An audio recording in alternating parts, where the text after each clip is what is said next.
This is day one of what we decided, or I decided until you join with me. We will be reading The Art of Study, and this camera will keep falling, I think, because of this messed wire. Oh, shit. Okay, without further ado, I'll start with The Art of Study, but I want you to know about the author has completed MA and PhD and also served in UPSC, and author is Dr. Vijay Agrawal. If you want to buy the book, please buy the book and read along with me. Although I will provide everything that I am reading, the screen will I will make the screen split in two parts, and of course you can see it. The left part has book and right part has me. And if there's any other thing or in any other way you want to see me reading the book, we'll try that. But let's try this first. Chapter 1 is what is study. Chapter 2 is the psychology of study. Chapter 3 is the human brain. Chapter 4 is the power of memory. The chapter 5 is exercises of brain. Chapter 6 is how to study in the classroom. Chapter 7 is in the classroom. Chapter 8 is preparing for the examinations, and chapter 9 is during the examinations. तो मुझे ऐसा लग रहा है कि शुरू में ये बताएंगे कि क्या क्या हो रहा है, क्या क्या है जो तुम्हारी मदद कर रहा है, और उसके बाद कि अब तुम अपनी मदद कैसे करोगे. सो बेसिकली नाउ अब हम उस पर काम करते हैं जो हमने सीखा है. तो फॉरवर्ड रीड करने की ऑब्वियसली कोई ज़रूरत नहीं होनी चाहिए, और जिसको लगे वो प्लीज़ पढ़ ले. और वाई दिस बुक का मैं छोटा सा पार्ट रीड कर देती हूँ. Scoring maximum marks in examination has become the prime and only object of students today. True. To help them achieve this target, numerous coaching centers have come up everywhere and numbers still rising. My object of writing this book emanates from this very phenomena. In the wake of the cutthroat competition faced by the students today, my first concern is all the efforts are being made to make students understand the exams better, but hardly any effort has been made to understand the mind of the student himself. The present book is based on the results of my study conducted on the students. This will help the students score maximum marks. More importantly, they will be able to achieve this with relative ease, enjoying all the pleasures of student life.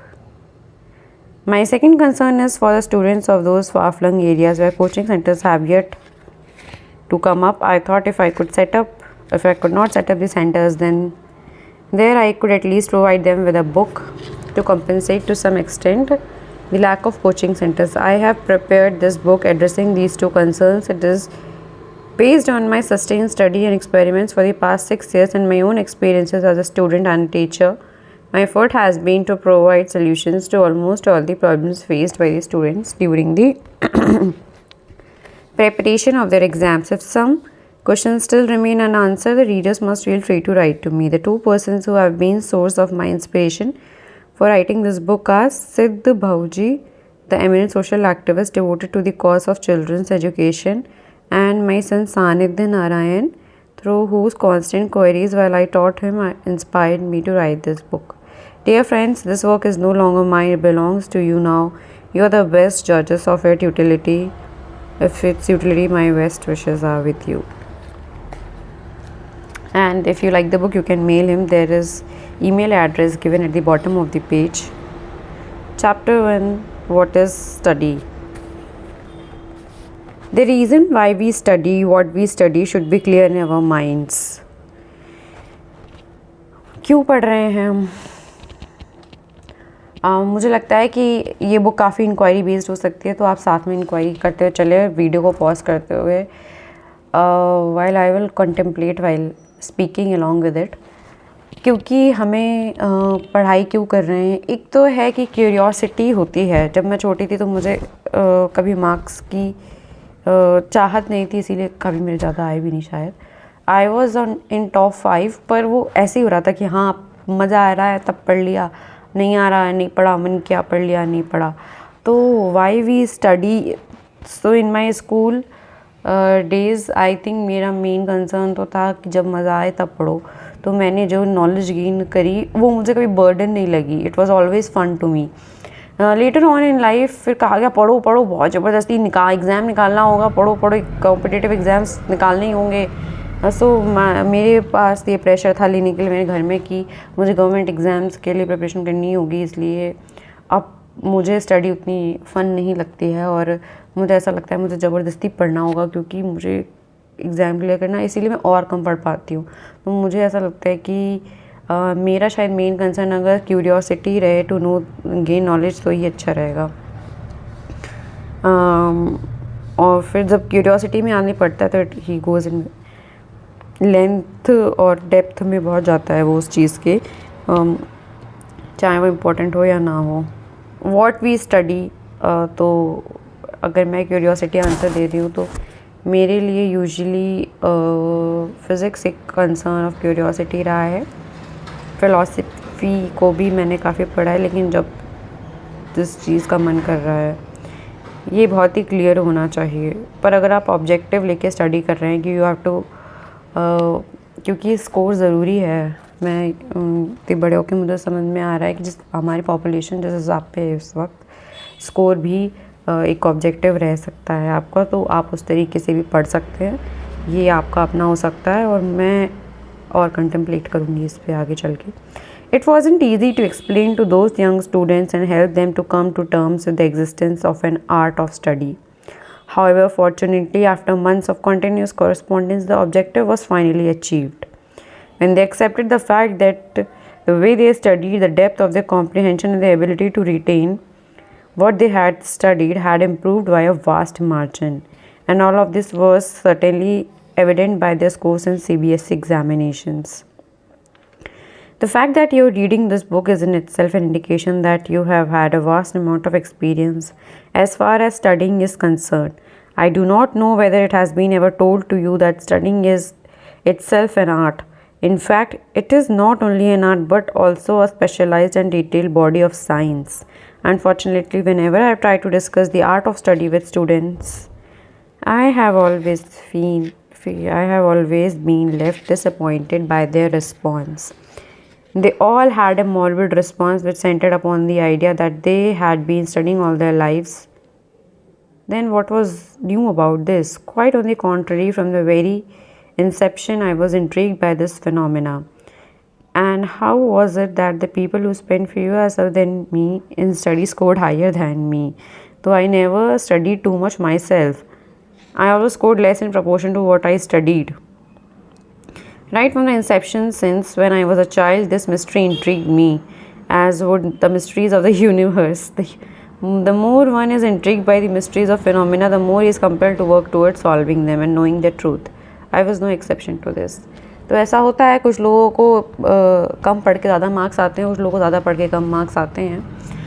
तो ये क्यों हो रहा है, फिर आप सोचने पे एक दिन मजबूर हो जाते हैं, जैसे कि हमारे विजय अग्रवाल जी भी हो गए कि मेरा दोस्त मुझसे कम पढ़ रहा है, या क्योंकि जब कोई घर पे पढ़ रहा है तब तो हमें पता नहीं होता, हमें लगता है झूठ ही बोल रहा होगा क्योंकि शायद घर पे पढ़ ही रहा होगा, झूठ बोल रहा है। लाइक तो सोसाइटी से अगर आप थोड़ा बहुत मुझे भी लगा है कि जब मैं लोगों से कहती थी मैंने तो पढ़ा ही नहीं आज, क्योंकि मैं स्कूल के टाइम में बहुत ही कम पढ़ती थी, लेकिन मैं एक ओबीडियंट चाइल्ड जिस चक्कर में लोगों को लगता था कि मैं एक जो हूँ स्टूडियस भी हूँ, but studious and obedient are different things. So if you tell them that you didn't study they will not believe. और अगर आप बहुत पढ़ते हैं और उसके बाद आपके मार्क्स कम है तो लोग आपको बेवकूफ़ समझते हैं। मेरी जो भी स्कूल लाइफ थी उस और जवानी में my young age everything has like flipped. अब मैं पढ़ भी रही हूँ तो लोग सोच रहे इतना पढ़ ली हुआ तो कुछ नहीं इसका। तो आप भी अपने आसपास हॉस्टल में और जो साथ में 24 घंटे रहता है उसके बारे में बहुत अच्छे से पता चलता है कि ये तो हमारे सामने पढ़ रहा है या नहीं पढ़ रहा है, तो उसका ब्रेन कैसा है क्या है ये आप देख पाते हैं। और फिर अपने आप को बहुत प्रेशराइज़ नहीं करना चाहिए, क्योंकि your life is very different and in all dimensions आप किसी चीज़ में अच्छे होंगे जो वो नहीं होगा। So in my pursuit of solving this mystery, I minutely studied the lives of many successful and unsuccessful people. As a result, I reached certain conclusions which I tried and tested continually. The conclusions which survived the acid test were considered by me to be true, and they are the same which I plan to put forward before you in this book. It is my firm belief that the principles would benefit you immensely, provided that you are able to implement them and use them to transfer the way you study for the better. तो वो चाहते हैं कि आप सिर्फ इसे पढ़ के भूल ना जाएं, आप अपने अंदर इम्प्लीमेंट करें, और मैं भी पूरी कोशिश करूँगी इम्प्लीमेंट करने की। जैसे इसके डेज़ चल रहे हैं, अगर हम कुछ अच्छा इम्प्लीमेंट करने जा रहे हैं तो हम उसके भी डेज़ चलाएँगे, ठीक है, क्योंकि प्रैक्टिस बहुत ज़रूरी है। Study an art and a science. Generally, it is accepted that art and science are subjects which are vastly independent of each other. But if we go a bit deeper, we would find them merging into each other, and that they are different sides of the same coin. An art is nothing but having an expertise in executing a task. We all sing, but when we practice the art of singing regularly, we gain the expertise and become singers. We all play some sport or the other, but having expertise in the particular sport makes us a player. Similarly, we all study, but it is when we gain the expertise in the art of study that we became true scholars of our subjects. What is science? But an organized body of knowledge. Our Vedas describe science as applied knowledge, which means whenever we put our knowledge to practice, it takes the form of science. अच्छा, तो हमारे शायद western और eastern जो definition है science की वो different है। हम लोग यूजुअली साइंस को अब वेस्टर्न डेफिनेशन की तरह चलते हैं हम, तो अगर हम उसको मानते हैं जैसे आप रिपीटेड एक्सपेरिमेंट्स करें तो सेम रिजल्ट दे, सेम इफेक्ट आए जो पहले दे रहा था। तो अगर वो कंटिन्यूसली सेम बात कह रहा है जो पहले कह रहा था तो हम मान लेते हैं हाँ साइंटिफिक है, क्योंकि वो चीज़ कॉज करो तो इफेक्ट बार बार सेम देखने को मिलता है। तो एक तरीके से कॉज एंड इफेक्ट की थ्योरी से हमारी साइंस बेसिकली अधिकतर चलती है। पर जो है सोसाइटल साइंस थोड़ी सी डिफरेंस हो सकती है, जिसे हम आर्ट्स में कंक्लूड कर देते हैं।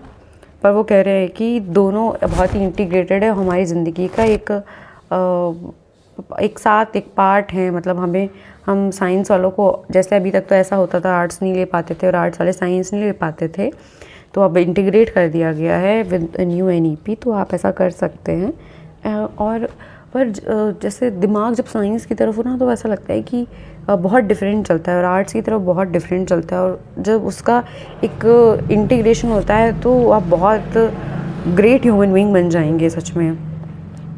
Science, as we might feel, is not restricted to physics, biology, chemistry, botany or zoology. Whenever there is an organized body of knowledge which is being put to practice, science comes into existence. The entire mechanism of our body, be it metabolism, respiration, digestion or any other activity, is highly organized. Whenever there is a disruption in this coordination, the body collapses. Every activity in nature is forever organized and coordinated as if it were by a superior being. Our lives fit into this organization of nature. Considering this, how it is possible for us to believe that there is neither an art nor a specialized body of science dealing with the process of learning. The way we study is the science of all sciences, as it is in the process that we gather knowledge, absorb and assimilate it, add our thoughts and experiences, and hence form our own perspective. The way in which our mind functions is utterly scientific, as if it were a supercomputer in which data is received, edited, saved and called upon in the memory whenever required. आप computer जैसे ही महसूस होते हैं, क्योंकि जब आप अरे वो इंसिडेंट हुआ था ऐसा कुछ याद करने की कोशिश करते हैं तो आपको बिल्कुल कंप्यूटर की तरह जैसे कुछ हम डालने की कोशिश कर रहे हो, डाटा पहले से स्टोर है तो छोटा सा अगर हम टाइप करते हैं तो उससे डाटा खुल के आ जाता है जो भी स्टोर था उसमें। तो ऐसा हमारे साथ भी होता है। तो थोड़ा थोड़ा कह रहे हैं हम कंप्यूटर जैसा लगता है सब कुछ माइंड हमारा। This is the reason why I have considered study which is the process of assimilating knowledge, the science of all sciences. The way we study varies from person to person. Every person carries his own bundle of experiences and has his own unique way of approaching any task. Similar is the case when it comes to study. Every person has different approach to it and his unique way of studying. मैंने पहले पढ़ा था कि ऐसे kinaesthetic learners होते हैं जो चल चल के पढ़ते हैं, जिन्हें चल चल के ज़्यादा याद होता है। ऑडियो वाले लर्नर्स होते हैं जिन्हें सुन सुन के ज़्यादा याद होता है। विजुअल वाले लर्नर्स होता है जिन्हें देख के याद होता है। तो आप अपना टाइप ढूंढिए। कभी कभी मैंने एक बार जब छोटी थी मैंने एक टेस्ट लिया, उसमें मेरा तो सब आ रहा था कि काइनेटिक भी आ रहा था 30% में सब डिवाइड हो गया था। तो जो है आप ज़रूर ट्राई कीजिए कि आप किस तरीके के पर्सन हैं, क्योंकि उससे आपकी परफॉर्मेंस एनहांस ज़रूर होगी जिस तरीके से आपको याद होता है। और अगर किसी चीज़ बहुत लेस है आपकी तो आप अच्छा होगा अगर आपका विजुअल परसेंटेज बहुत लेस आ रहा है कि आपको विजुअली देख के कम याद होता है, तो आपको मैप्स याद नहीं रहेंगे। तो उसको भी आप ऐसा नहीं है छोड़ दीजिए बिल्कुल, वो आपका बेस्ट एरिया नहीं है, लेकिन आप उस पर वर्क कर सकते हैं ग्रो करने के लिए। द एप्टीट्यूड ज़्यादा आगे आ गई है। Therefore we see that studying is also an art. The conclusions which are reached and principles which are derived in science are always constant, no matter who derives them. But this is not the case in an art. The beauty of art lies in its variation. अब sociology में कोई एक theory देता है, उसी type की कोई दूसरी थ्योरी दे देता है, पर साइंस में एक ही थ्योरी चलती है और उसे बार बार लोग सही प्रूव करते हैं या गलत प्रूव करने की कोशिश करते हैं, तो वो आप कॉन्ट्रडिक्ट नहीं हो सकती। तो आप आर्ट्स में फ्री होते हैं अपना आइडिया एक्सप्लोर करने के लिए भी। The aptitude to study varies per person. People like Swami Vivekanand can flick through pages of the book once and have it memorized for the rest of their lives. But people like us should read the book at least 50 times before we learn it by heart. तो आपने सुना ही होगा विवेकानंद जो थे वो तो पता नहीं पेज फाड़ देते थे या वो एक बार पलटते थे उनको सब याद हो जाता था। इनफैक्ट बहुत ही एक अच्छी स्टोरी मैंने सुनी थी, मतलब वो बहुत उस डीपर सेंस में की बातों को जानते थे जो शायद हम नहीं जानते हैं, कि आप जो है वो अगर समझ लेते हैं जो डीपर पार्ट है तो आप कुछ भी कर सकते हैं। लाइक अगर उनसे गाना गाने को कहा जाए तो वो जो कहते हैं ना वो आइसबर्ग कभी कभी आपको दिखाते हैं ना, तो नीचे ज़्यादा बड़ा होता है, छोटा ऊपर सा पहाड़ सा दिख रहा होता है। तो उनका जो अंडरनीथ काम है, जो उनके रूट्स हैं, वो काफ़ी मुझे लगता है स्ट्रॉन्ग थे। जो हम बाहर से काम करने की कोशिश करते रहते हैं वो वैसा नहीं था उनके साथ, तो इसी लोग कुछ भी बहुत जल्दी पकड़ लेते। तो I think he was at some place travelling and giving his lectures, तो वहाँ पे boys were shooting, trying to like not kill but aiming and shooting. तो उसमें उनका निशाना चूक रहा था और विवेकानंद जो एक फ़िलासफ़ी का लेक्चर दे रहे हैं, वेदांत के बारे में बता रहे हैं, वो जाते हैं और शूट करते हैं और उनका एग्जैक्ट हिट होता है एक वन गो में। तो लाइक ऐसा लगता है कि वो कुछ भी कर पा रहे हैं।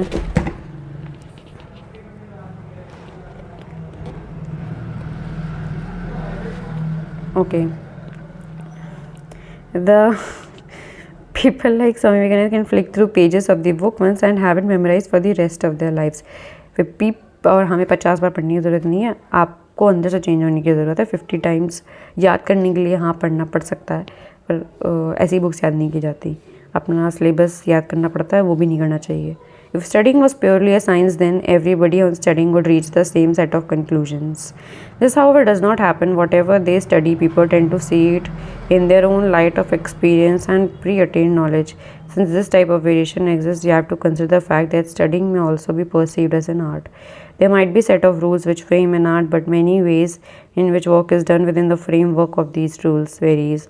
For example, there are few rules which pertain to sketching. There are few rules which pertain to uses of language. Whatever the artist or the poet does within this frame is the beauty of his work. The conclusion that we have reached from above discussion is to know that how a thing is done is science, to know how to do is an art. The same principles apply to study. There is a definite scientific procedure to study, but when this procedure is applied by students, the results are far from common. Though the procedure of study is always the same, the way different people apply it differs as per their skills. We all are unique beings, each of us differing vastly from the other. We have different beliefs, different emotions, and different genesis. Hence, it is expected that each of us would get different results. Even though the way study is same, still this much I can guarantee, that whosoever shall understand the art of study shall achieve greater result than what he ever achieved before. Though it is possible that from point of view of comparison, the result may not be better than others, but it would definitely be better than what we ourselves used to get. तो सिर्फ हमें अपने आप से compare करना है कि हम अच्छे हो रहे हैं, और दूसरों से तो करने नहीं चाहिए, क्योंकि भाई जैसे आइंस्टाइन ने कहा था कि एक मछली और एक जो बंदर है वो दो बहुत ही अलग तरीके के लोग हैं। अगर हम मछली को इससे नापे कि वो कितना ऊपर कूद सकती है पेड़ के, तो हमेशा बंदर जीतेगा। हम इसी तरीके गधों वाला कंपटीशन और कंपैरिजन करते हैं एग्ज़ाम्स में, एकेडमिक्स में। तो इसीलिए आप अपनी चीज़ों को इम्प्रूव करने पे ध्यान दीजिए, क्योंकि आप कल को कुछ बहुत अच्छा कर लेंगे जो आपके बगल वाला नहीं कर सकता।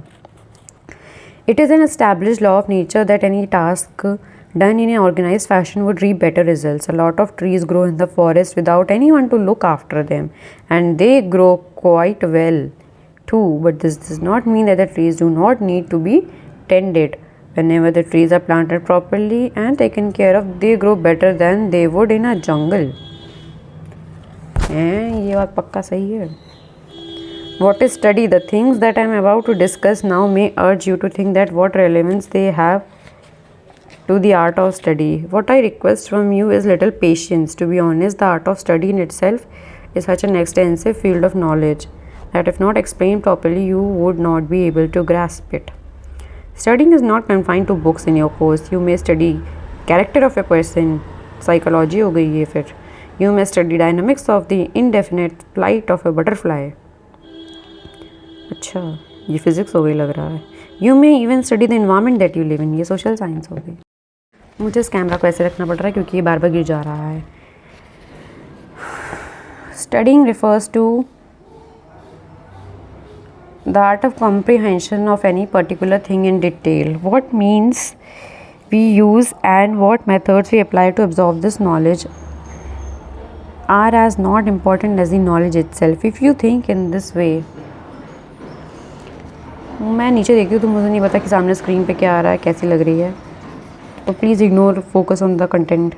If you think in this way you would realize that you are studying and absorbing knowledge all the time, be it through your ears or eyes. हाँ, आजकल तो जब से सोशल मीडिया आ गया और ये जो रील्स चलती दिन भर दिमाग में आइज़ और ईयर्स में कुछ ना कुछ जाता ही रहता है. Hence the elements which help us to absorb knowledge are observing, listening, studying, learning, contemplating, comprehending, writing, discussing. Observe तो जब जिसका जितना अच्छा ऑब्जर्वेशन वो तो बहुत ही अच्छी बात है. लिसनिंग तो दिन में, और आजकल आप लिसन नहीं कर रहे हैं क्योंकि आप कंटेंट कंज्यूम कर रहे हैं. स्टडिंग अगर आप किस तरीके से कर रहे हैं, बैठ के पढ़ाई कर रहे हैं अलग से, बुक रीडिंग करके, तो ये एक अलग चीज़ हो जाएगी मेरे हिसाब से. Studying could be a integrated process कि आप देख भी रहे हैं, लिख भी रहे हैं, वीडियो ऐसा करके अपना पढ़ रहे हैं. थोड़ा सा ही वीडियो देखा आपने जिसमें सिर्फ डाउट था. What ever work in which our mind is actively involved becomes means to absorb knowledge. What I feel is that every person, especially students, should understand the concept of imbibing knowledge in the absolute sense. As we proceed, you would better be able to group this concept. For now, it would be sufficient to understand that while studying, when our mind grasps a concept, its power to comprehend depends on how well you have trained your mind to do so. If you have a lot of experience in varied fields of knowledge, you would find that your power to comprehend has also increased. Of course, this refers to experiences gained in practical life and that of the mechanism of the world, not just bookish knowledge. All the experience which is gained in one's life is through thinking, comprehending, contemplating, and discussing. Most people neglect this concept and believe that the knowledge gained through books is paramount. Paramount एक coaching का नाम है. Students such as these often excel in studies and score well in their exams. School में रहने वाले बच्चे अगर आप सुन रहे हैं और जो स्कूल से निकल चुके हैं, उन्हें पता ही होगा कि कुछ बच्चे कैटेगरीज में बहुत अच्छे थे, लेकिन जैसे उन्हें प्रैक्टिकल लाइफ के चैलेंजेस देखे, वो ऐसा नहीं था पढ़ नहीं पा रहे थे, पर वो जब सोशली बाहर निकले, I know few of the girls जिनके 90% है जो कॉलेज में आए, वो कॉलेज का इन्वायरमेंट अडेप्ट ही नहीं कर पा रहे थे, कर ही नहीं पा रहे थे. कि ऐसा नहीं उनका स्कोर गिरा, वो फेल ही हो गए, वो फेल ही होते जा रहे हैं क्योंकि उनकी अडेप्टेबिलिटी इतनी ज़्यादा लो है. मैं अपनी अडेप्टेबिलिटी कम समझ रही थी, लेकिन व्हेन आई मेट देम, तो आप 90% स्कोर करके आ रहे, यू हैव नॉलेज, और इतना डीप डाउन गिरना इज़ लाइक, मुझे लगा चलो मेरे पास थोड़ी शायद अडेप्टेबिलिटी होगी जो मैं अडेप्ट कर पा रही हूँ अपनी नई सिचुएशन के संग, और हर बार करना पड़ता है. कहीं ना कहीं मैं लगातार अडेप्ट करके पढ़ के लिख के आगे बढ़ी थी, लेकिन मैं एक कॉन्स्टेंट सफरिंग रही है उस बीच में मेरे अंदर. तो जो लोग अपने एक्सपीरियंसेस है वो भी प्लीज़ शेयर करते रहिए. मैं सोची ये तो अपने ही बताती रहती हैं. तो I would like to engage with you all. People like this are deemed to fail when they face the practical aspects of life and they wonder where they went wrong. The only reason why they feel so is because they limited their knowledge to books and never looked or thought beyond them. A student who has 2 years senior to me specialized in science would inevitably top an institution every time. It seemed as if the first position was always reserved for her. Given this, one would have expected her to be topmost scientist, richest of the country, researchers. But today she is working as a teacher in senior secondary school. ये तो गलत बात है, उन्होंने senior secondary school को बिल्कुल ही कर दिया, क्योंकि कभी टॉपर जो होता है वो स्कूल में पढ़ाना चाहता है, बच्चों से इंटरेक्ट करना चाहता है। लोगों ने टीचर को तो ऐसे ही बस मतलब ऐसे फेंक दिया है, इन्होंने भी ऐसे ही लिखा है बिल्कुल कि कोई क्यों इंटरेस्टेड होगा टीचर बनने में, बस सीनियर सेकेंडरी स्कूल की। हम छोटे पे मेरा सपना टीचर बनना था, तो और अभी भी मुझे टीचिंग अच्छा लगता है, तो मैं इस लाइन से एग्री नहीं करूँगी बिल्कुल भी।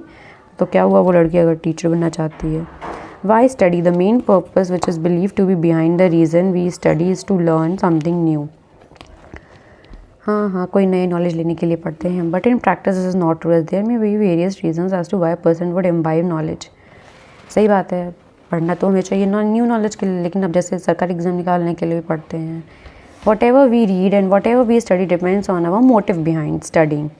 तो अगर मैं पढ़ रही हूँ अपने एग्ज़ाम्स में जो आने वाला उसका, तो ऑब्वियसली मेरा एक मोटिव एग्ज़ाम क्लियर करना, इसीलिए मैं वो चीज़ पढ़ रही हूँ, वरना मैं वो चीज़ हटा के कुछ और इंटरेस्टिंग दूसरा पढ़ सकती हूँ। तो ये बात अच्छी जा रही है कि आप कभी कभी जो आपको करना होता है उस बेसिस पे आप अपनी रीडिंग या अपनी चॉइसेस लेते हैं।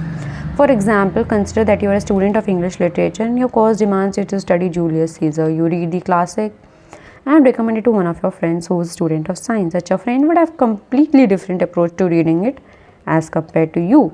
He would read it for the sake of pleasure, relaxation, whereas you would try to understand it, highlight the important events, and try to memorize them from the point of view of scoring. बिल्कुल सही। Therefore, though both of you are studying the same thing, the way you approach it is different, as you both have different motives behind studying. The difference between the approach of a person who is watching a movie for the purpose of entertainment and that of a person who is a film critic is immense. As a person who watches the movie for the sake of entertainment focuses on the story, star cast, songs, etc., while the person who is a film critic or an analyst would take into account the usage of camera, the lighting, the direction of the film, and numerous other intricacies. While a layman watches the movie for the purpose of entertainment, a movie analyst or critic studies the movie as part of his profession. While the sight of a sunset is treat to our eyes, the same sight is potential opportunity for a photographer to capture nature's beauty and its vivid colors. अब जब इन्होंने book लिखी था सबके हाथ में camera नहीं होगा, लेकिन आजकल तो अगर तुम्हारे हाथ में फ़ोन है तो तुम्हारे लिए भी वो टाइम है भाई, अगर सूरज निकल रहा है to capture the beauty, but better to like capture the moment than capture the photo. We conclude that same subject may provide entirely different scopes of study, analysis and comprehension for different people. Ordinarily, we read or study with following motive: for the purpose of entertainment, studying our prescribed course, to enhance our knowledge. तो उन्होंने 3 parts में divide कर दिया है कि हम क्यों पढ़ते हैं एंटरटेनमेंट के लिए। एक है, दूसरा कोर्स का पढ़ रहे हैं, तीसरा to enhance our knowledge. Though I have mentioned there were 2 points of studying our prescribed course and studying for the purpose of enhancement of knowledge separately, somewhere down the line they tend to merge and become complementary to each other. With better understanding of this phenomena, we are better equipped to score well in our examinations. However, there are few subjects which can only be studied for the purpose scoring. कुछ subjects को सिर्फ score करने के लिए पढ़ा जा सकता है। पता नहीं कोई स्टैटिस्टिक्स इंटरेस्टिंग में पढ़ता है, मैं सोच रही हूँ अब, क्योंकि मुझे वही याद आ रहा है। This is the reason why I have chosen the categories, chosen to categorize them separately. Categorize और categories की spelling अलग होती है क्या? The people who study for the sole purpose of enhancement of knowledge to do so that they may maximize the utilization of their time, feed their brains with much needed intellectual stimulus, and gather information which would help them in varied fields in life. Such a category of people encompass students as well as intellectuals. In this book, however, I decided to deal extensively with students and the art of study which would pertain to their requirements. The first step towards the art of study is to have a clear vision in your mind accompanied by the reason why I actually study. तो इसका जो है इन्होंने पूरा जो gist निकाला last में highlight करके जो लिखा था, first step towards the art of study is to have a clear vision in your mind, accompanied by the reason you actually study. इस बारे में सोचिए और प्लीज़ इस कमेंट सेक्शन में बताइए कि आपने इस पूरे चैप्टर का क्या जिस्ट निकाला और आपको जहाँ जहाँ कंटेम्पलेट करने के लिए मैंने कहा था अपने दिमाग को दौड़ाइए और सोचिए कि आप क्यों पढ़ रहे हैं, क्या पढ़ रहे हैं, कैसे पढ़ना है। तो अभी फ़िलहाल इतना ही दौड़ाइए दिमाग में जितना इस चैप्टर में कहा गया, क्योंकि हम स्टेप बाय स्टेप चलेंगे। So this is completion of day 1 chapter 1।